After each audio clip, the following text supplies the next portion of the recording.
जय हिंद दोस्तों, मेरा नाम है देवेंद्र गोदीवाल और आप देख रहे हैं टाइमली पल्स। दोस्तों, परसों की वीडियो में हमने कवर किया था कि जो यूक्रेन के फॉरेन मिनिस्टर हैं दिमित्री कुलेबा, वो 2 दिन की इंडिया विजिट के लिए आए हुए हैं। और यहाँ आने के बाद जो उनकी पहली मीटिंग हुई वो डॉक्टर एस जयशंकर के साथ हुई। और उस मीटिंग के बाद उनके मीडिया में कुछ स्टेटमेंट्स आए और देखते हैं उन स्टेटमेंट्स में उन्होंने क्या क्या बोला। और देखिए, सबसे पहला स्टेटमेंट उन्होंने दिया कि not a legacy that will be kept for centuries is evaporating, Ukraine urges India to rethink close ties with Russia. अब देखिए, इस स्टेटमेंट को अगर आप ध्यान से पढ़ेंगे और इस आर्टिकल को अगर आप पूरा ध्यान से पढ़ेंगे तो ये एक टिपिकल वेस्टर्न माइंडसेट है कि वो यहाँ पे आए और उन्होंने लेक्चर देना शुरू कर दिया, राइट। अब ये इंडिया को बता रहे हैं कि इंडिया को अपने जो रिलेशनशिप्स हैं, बायलैटरल टाइज हैं रशिया के साथ, वो उनके ऊपर रीथिंक करने की ज़रूरत है। क्यों? क्योंकि पहली बात तो ये कि वो यूक्रेन को सूट नहीं करता, राइट। पहली बात तो यही है। और दूसरी चीज़ इन्होंने आगे जो ऐड करी उसमें, जो इवेपोरेटिंग वर्ड इन्होंने यहाँ पे अपने स्टेटमेंट में यूज़ किया है वो यूएसएसआर के कॉन्टेक्स्ट में किया है कि बिफोर 1991 जो यूएसएसआर था, वो जो उस समय से एक स्ट्रॉन्ग रिलेशनशिप इंडिया और रशिया का, वैसे स्ट्रॉन्ग रिलेशनशिप तो रशिया के साथ हमारा पोस्ट इंडिपेंडेंस रहा ही है, क्योंकि उन्होंने बहुत सारी चीज़ों में हमारी हेल्प करी है। रशिया, अगर आपको याद हो तो रशिया ने इंडिया के लिए वीटो पावर का भी यूज़ किया था 1951 कश्मीर के मुद्दे को लेकर। और यूएसएसआर ने बहुत सारी जगह हमारी और भी हेल्प करी है, वो फिर चाहे 1971 का वॉर हो या फिर 70s के दशक में जब इंडिया के पास ग्रेन्स का बहुत प्रॉब्लम था, वहाँ पे भी रशिया ने हमारी बहुत हेल्प करी है। तो दूसरी चीज़ इन्होंने ऐड करी कि India has much to gain from expending trade and technology with Ukraine instead.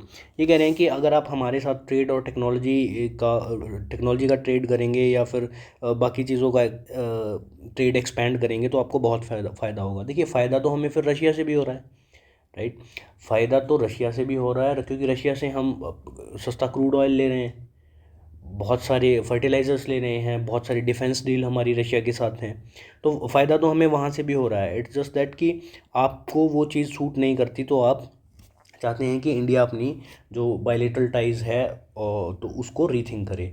लेकिन इनकी बात को अगर आप थोड़ा न्यूट्रल होकर सोचेंगे तो इन्होंने आगे जो पॉइंट्स मेंशन करे हैं वो वहाँ मैं आपको बताऊंगा, जहाँ पे इन्होंने रशिया और चाइना के जो बिल्डिंग एक स्ट्रॉन्ग रिलेशनशिप बिल्ड हो रहा है उसके ऊपर इन्होंने अपना कंसर्न दिखाया है, जो कि कुछ हद तक ठीक भी है, राइट। अब इन्होंने आगे अपनी स्टेटमेंट में क्या बोला कि जो The Ukrainian minister highlighted that every barrel of Russian crude that India has bought after the war has a good portion of Ukrainian blood in it.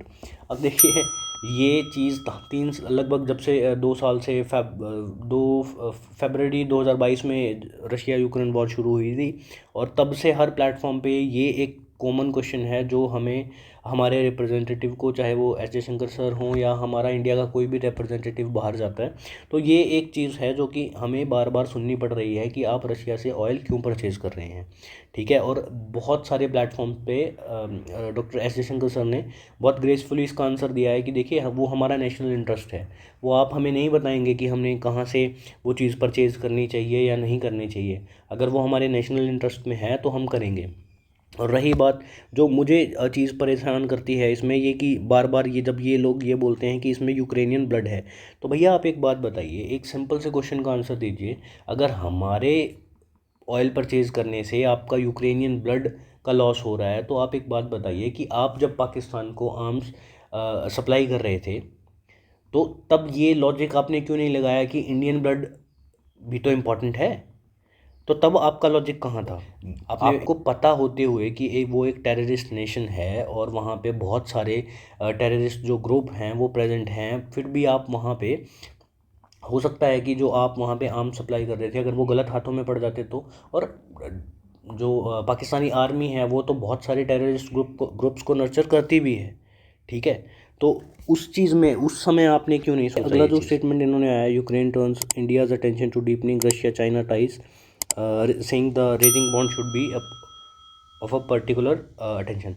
अब देखिए, ये चीज़ हमें थोड़ा सा ध्यान रखना पड़ेगा, क्योंकि अगर आपने म्यूनिक सिक्योरिटी कॉन्फ्रेंस को फॉलो किया हो तो वहाँ पे भी ये चीज़ एस जयशंकर सर से पूछी गई थी कि रशिया और चाइना जो कि हैं कि काफ़ी क्लोज आ रहे हैं, और उसको आप कैसे देखते हैं। तो उस पर एस जयशंकर सर ने जो जवाब दिया था वो ये दिया था कि देखिए, आप रशिया के पास कोई ऑप्शन नहीं छोड़ रहे हैं, आप रशिया को हर तरफ से ब्लॉक करने की कोशिश कर रहे हैं, तो एट द एंड रशिया को भी अपनी सिक्योरिटी देखनी होगी और वो देखेगा कि वो कहाँ से अपने आप को सिक्योर कर सकता है, ताकि आने वाले समय में एक जियोपॉलिटिकल जो सिक्योरिटी रशिया के पास भी हो, राइट। अब उसके बाद इन्होंने बोला कि जो यूक्रेन है will be looking forward to discuss new areas of cooperation with India. वो अभी जैसे फर्दर न्यूज़ आएगी और वो धीरे धीरे डिटेल्स बाहर आएंगी, वो तब हम डिस्कस करेंगे, राइट। अब देखिए, इन सब स्टेटमेंट्स को ध्यान में रखते हुए हमें थोड़ा सा पीछे भी देखना होगा कि रशिया ने हमारे लिए क्या किया है और यूक्रेन ने हमारे लिए क्या किया है। वो चीज़ मैं आपको पहले ही बता चुका हूँ कि जो USSR है उसमें 1971 में हेल्प की, वो चीज़ सब जानते हैं, राइट। देखिए, अब यहाँ पे हमें तीन चीज़ें ध्यान रखने की ज़रूरत है कि यूक्रेन के जो पास्ट में इंडिया को लेके स्टांस रहे हैं वो क्या क्या रहे हैं। सबसे पहला जो चीज़ ध्यान में रखनी है कि जो मैंने आपको पहले भी बताया कि आर्म्स सप्लाई करता है पाकिस्तान को, और कश्मीर के ऊपर इन्होंने इंडिया को कभी सपोर्ट नहीं किया। और जब इंडिया अपना न्यूक्लियर वेपन्स का प्रोग्राम रन कर रहा था, तो अमेरिका के साथ सबसे बड़े पिछलग्गुई में से एक थे ये लोग, जो कि बोल रहे थे कि इंडिया के पास न्यूक्लियर वेपन्स नहीं होने चाहिए।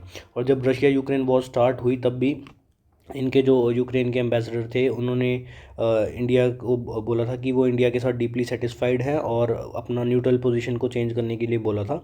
और जो इन्होंने प्राइम मिनिस्टर से अपील करी थी कि वो रशिया के ऊपर अपना प्रेशर बनाए ताकि वो एग्रेशन को रोक दे। देखिए, अब ये सब चीज़ें हो रही हैं और धीरे धीरे और भी डेवलपमेंट्स होंगी, तो मैं आपके लिए कवर करूँगा। और अगर आपको ये वीडियो अच्छा लगा और तो प्लीज़ इस वीडियो को लाइक करें, हमारे चैनल को सब्सक्राइब करें और कमेंट करके बताएं कि आपके इस टॉपिक पे क्या व्यूज़ हैं। और हम एम कर रहे हैं इस बार 12 लाइक्स के लिए, so please like the video. Thank you so much. This is all for today.